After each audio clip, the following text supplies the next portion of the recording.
Hello everyone, welcome back to my channel. তো নিয়ে এলাম তোমাদের সাথে শেয়ার করতে আরও একটা নতুন ব্লগ। তো দেখতেই পাচ্ছ ভিডিওর শুরুতেই কিন্তু এখানে আমি চা বসিয়ে দিয়েছি, আর এখানে দিদি করছিল আলু করলা ভাজা আর ভাতটা বসেছিল। মোটামুটি কিন্তু রান্না সকালের কমপ্লিট। এগুলো কিন্তু সব সকালের রান্নাই। আর আজকে তো গুনগুনের স্কুল খুলে গেছে, তো গুনগুন স্কুল যাবে, তার জন্য কিন্তু দিদি অনেক সকালে উঠেছে আজকে, সমস্ত কাজটা সমস্ত কিছু কমপ্লিট। আর এখানে দেখো চা খেতে বসেছি, আর এই ঠেকুয়াগুলো তো আমরা নিয়ে এসেছিলাম, তো সেটাই কিন্তু এখন চা দিয়ে খাচ্ছি। আর এরকম ঠেকুয়া দিয়ে চা কিন্তু খেতে দারুণ লাগে। আর আজকে আমি দিদিকে বলেছিলাম যে ওকে গুনগুনের রান্নাটা করতে হবে না, ও অন্য কাজগুলো করে চলে গেছে, অন্য রান্নাগুলো, শুধু আমি গুনগুনেরটাই করব। তো এখানে সব রকম সবজি নিয়ে নিয়েছি, আর করব আজকে একটুখানি ডাল। তো ডাল আর সবজি মিলিয়ে করব, আর তার মধ্যে আমি কিন্তু মাছটাও দিয়ে দিব। তো যাই হোক, এখানে আমি সবজিটা কেটে রেখেছি, তবে এখনই কিন্তু আমি বসাবো না, এখনও কিন্তু গুনগুন স্কুলে যায়নি। জাস্ট একটুখানি কাজটা একটু আগিয়ে রাখলে হয় কি সুবিধা হয়। আর এই গরমের মধ্যে না যতক্ষণ মানে মনে হয় যেন রান্নাঘরের কাজটা সেরে ঘরে ঢুকবো, ততক্ষণই মনে হয় শান্তি। কেন ফ্যান ছাড়া এক মুহূর্ত থাকা যাচ্ছে না, এতটাই গরম পড়েছে। তো দেখো এখানে দিদি কিন্তু গুনগুনকে সাজিয়ে দিচ্ছে, মানে ওর সকালে সমস্ত কিছু কমপ্লিট। আর প্রায় 15 দিন পর ও স্কুল যাচ্ছে, ওদের গরমের ছুটি 15 দিনই ছিল। তো তাই জন্য সকালে তো উঠতে চাইছিল না, মানে ঘুমাবো ঘুমাবো, স্কুল যাবো না প্রথমে বলছিল, তবে পরে কিন্তু আবার সব ঠিক হয়ে গেছে। আরে দেখো গুনগুন একদম রেডি। স্কুল যাচ্ছ?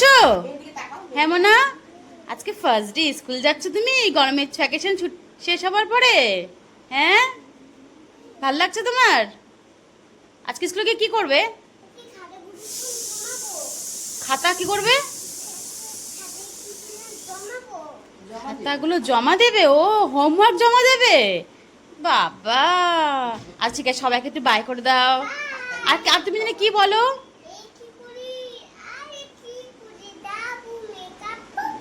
বাট, আর কি করতে হবে? সবাইকে কি বলতে হবে? তুমি এখন চশমা পড়ে না স্কুলে চশমা পড়ে না কেউ। আর কি বলতে হবে সবাইকে? কি করতে হবে দা? আচ্ছা পড়ো পড়ো পড়ো পড়ো পড়ো। এটা তোমার চশমা তো না, এটা তো মায়ের চশমা। আর কি বলতে হবে মনে? আর কি বলতে হবে সবাইকে বলে দাও।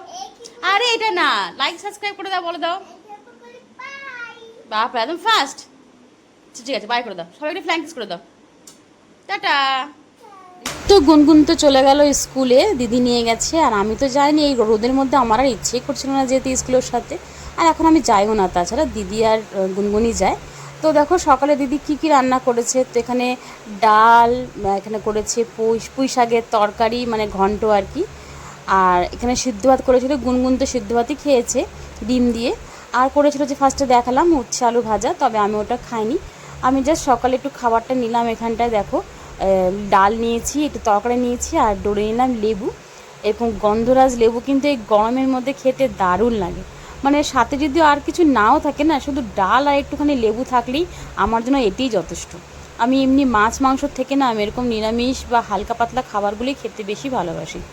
তো এখানে আমার খাবারটা নিয়ে বসে গেছি, এখন খাওয়া দাওয়া করব। তারপরে কিন্তু গুনগুনের জন্য যে রান্না রেডি করে রেখেছি আমি, ওটা করা হবে। আর মা চলে গেছে স্নান করতে। তো মা স্নান করে আসবে, তারপরে গুনগুনের জন্য যে সিদ্ধ ভাতটা করা হয়েছিল সেটাই কিন্তু মা খাবে, তরকারি দিয়ে অ্যাকচুয়ালি। আর আমি কিন্তু লেবুর যে খোসাটা থাকে সেটা কিন্তু খেতে ভীষণ ভালোবাসি, একটু অন্যরকমই টেস্টটা হয়। জানি না তোমরা কেউ খেয়েছো কি না কোনো দিন লেবুর খোসা এভাবে, তবে আমি কিন্তু খাই। লেবুটা চিপে নেবার পরে খোসাটা আমি ফেলি না, খোসাটা আমি এভাবে খেয়ে নিই। এটা ভালো কি খারাপ জানি না, তবে আমার বেশ ভালো লাগে খেতে এটা। আর এখানে দেখো মার স্নান করে আসাও কমপ্লিট, আর আমি মাকে খেতে দিয়ে দিয়েছি। তো এখন আমি চলে যাব সোজা রান্নাঘরে, যেটুকু কাজ আছে সেটা করে নেব, তাহলেই কিন্তু আমারও ডিউটি একদম শেষ। তারপরে স্নান করে নিব, কেন রান্নাবান্না করার পরে স্নান করলেই ভালো। কেন প্রচণ্ড গরম, যতবারই স্নান করি রান্নাঘরে ঢুকলেই মনে হয় আবার স্নান করতে হবে। তো এখানে কিন্তু সমস্ত কিছু রেডি করে রেখেছিলাম, দেখো আমি সেদ্ধটাও করে রেখেছিলাম। আর এখন মাছগুলো ভেজে নিব, আর সেই সেম তেলেই আমি সামান্য ফোড়ন দিয়ে ডালটা দিয়ে দিব। মানে এক কিলো ডালই করা হচ্ছে সবজি দিয়ে, তবে মাছ ভাজাটা আলাদা না রেখে দিদি বলেছে যে ডালের মধ্যেই মাছটা দিয়ে দিতে, তার জন্যই কিন্তু ওইভাবেই করছি আমি। দিদি বলে গেছিলো যেরকমভাবে সেরকমভাবে করা হচ্ছে। তো এখানে দেখো মাছগুলো আমি ভাজতে দিলাম, আর 3টে মাছই ভাজবো, আর বেশি মাছ ভাজা করার দরকার নেই, কারণ আমি শুধু গুনগুনেরটাই করছি। আর বাদ বাকি তো মোটামুটি দিদি সমস্ত কিছু করে গেছে। তো যাই হোক, ওভারঅল মেয়েরা তোমার সাথে পরে দেখাবো অবশ্য। তো এখানে ফোড়ন দিলাম, জাস্ট একটু 5 ফোড়ন দিয়েছি, একটু মৌরি বেশি করে, কেন মৌরিটা বেশি করে দিলে পরে না ভালো লাগে খেতে, আর সুন্দর গন্ধ করে। আর তাছাড়া মেথি বেশি থাকলে গুনগুন খেতে পারবে না, কারণ মেথিটা একটু তিতো তিতো হয়, তার জন্য কিন্তু 5 ফোড়নের মধ্যে মৌরিটাই বেশি দিই আমি। তো এখানে দেখো একটু ভাজাটা হয়ে গেলে পরে আমি যে সিদ্ধ করে রেখেছিলাম ডাল দিয়ে, সবজি দিয়ে, সমস্ত কিছু রয়েছে কিন্তু এর মধ্যে, এমনকি মিষ্টি আলু পর্যন্ত আমি দিয়েছি। তো বাচ্চাদের ক্ষেত্রে কিন্তু মিষ্টি আলুটা খুব ভালো, শুধু বাচ্চা বলে নয়, বড়দের ক্ষেত্রেও কিন্তু মিষ্টি আলুটা খাওয়াটা খুবই দরকার। তবে সবসময় হয় না, তবে মাঝে মধ্যে অন্তত অবশ্যই খাওয়া উচিত। তো গুনগুনকে এখন কিন্তু ওর ডায়েট চার্টে কিন্তু সবসময় এখন আপাতত রাখা হচ্ছে এই মিষ্টি আলুটা। আর টমেটো দিয়েছি, টমেটো খাওয়াটাও ভালো। তো তার জন্য দেখো এখানে কিন্তু আমার গুনগুনের রান্নাটাও প্রায় কমপ্লিট। আর নামানোর আগে শুধু একটুখানি ঘি দিয়ে নামিয়ে নেব, ব্যাস, তাহলেই কিন্তু গুনগুনের রান্না একদম কমপ্লিট। কি হচ্ছে কি বাবা? এই তো চলে আসছি, তো তোমাকে নিতে চলে আসছি তো।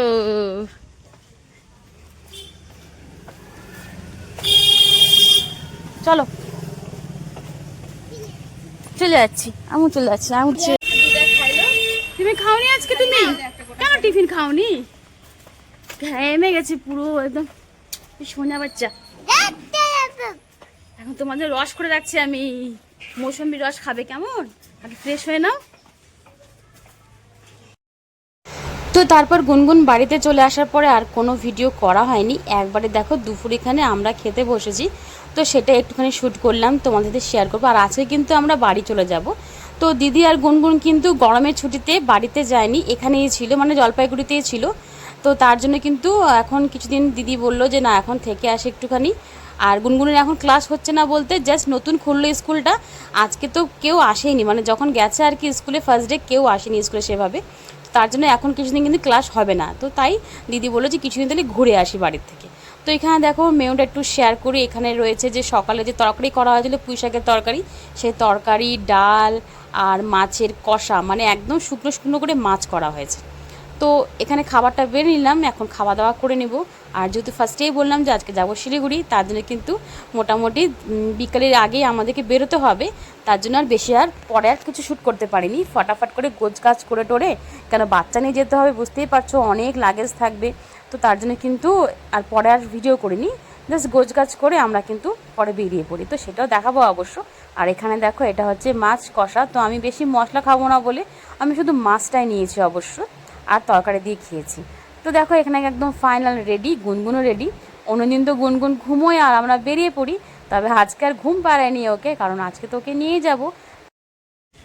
তো আমরা এখন বেরিয়ে যাচ্ছি, টোটো চলে এসেছে, আমরা এখন যাবো সোজা বাস স্ট্যান্ডে, টিকিট কাটবো। আয় তুই আয়, তোকে কে না করছে, আয়। তো দেখো এই যে গুনগুন ভাবতে চলে যাচ্ছি আমি ওকে ছেড়ে, তার জন্যই না বাবা। তুমি কি ভাবছো আমরা চলে যাচ্ছি ছেড়ে তোমাকে? ঠিক আছে তাহলে পরে কথা বলছি।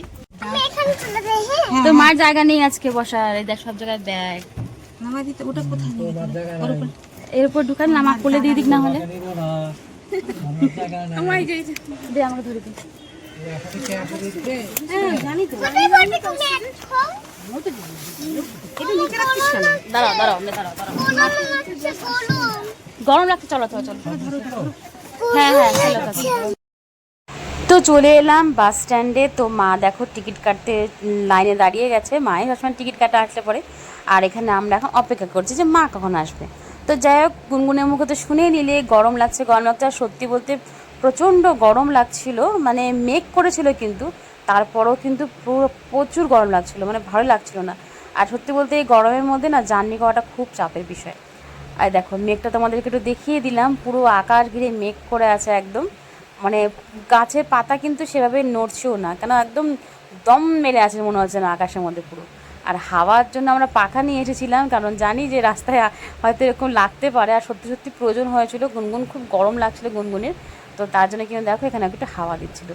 তো যাই হোক, যেহেতু ভিডিও করছিলাম সেই জন্য পিছনে যারা বসে আছে তারা একটু দেখছিল আমাদেরকে, একটু অবাক হয়ে, কারণ তাদের কাছে এই সমস্ত কিছুটা একটু নতুন, কারণ জানে না তারা, অনেকেই জানে না কিন্তু যেরকম ব্লগ চ্যানেল আছে বা কিছু একটা, অনেকে কিন্তু অনেক কিছু আজকাল জেনে ওঠে না।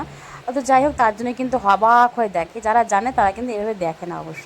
তো যাই হোক রাস্তাটা একটু শেয়ার করলাম। তো এই রাস্তাটা আমার ভীষণ পছন্দের রাস্তা, কেন এত ভালো লাগে দেখতে আমার, তার জন্য সবসময় আমি কিন্তু যখনই যাই বা আসি রাস্তাটা একটু হলেও শেয়ার করি। তো তারপরে দেখো বাসের মধ্যে আর সেরকম কোনো কিছু আর শেয়ার করিনি, তারপরে একদম চলে এলাম শিলিগুড়িতে। এটা কিন্তু আমাদের শিলিগুড়ির তেই নেমে গেছি, নেমে টোটোও নিয়ে নিয়েছি, এখন একদম চলে যাব বাড়ির পথে। তো যাই হোক, ওভারঅল ব্লগ ভিডিওটা কিন্তু আর বেশিক্ষণ নেই, শেষ করলাম। কেমন লাগলো অবশ্যই জানাবে। তোমাদের একটা ভালো মন্দ মতামত কিন্তু আমার নতুন ভিডিও করতে অনেকটাই আমি প্রেরণা পাই। তো যাই হোক, সবাই ভালো থেকো, সুস্থ থেকো। নতুন কোনো ব্লগ ভিডিও নিয়ে খুব তাড়াতাড়ি তোমাদের সাথে আবারও দেখা করছি। ততক্ষণের জন্য টাটা, বাই বাই। আর দেখো, গুনগুন আর দিদি এখানে ভিডিও করছে দিদি চ্যানেলের জন্য।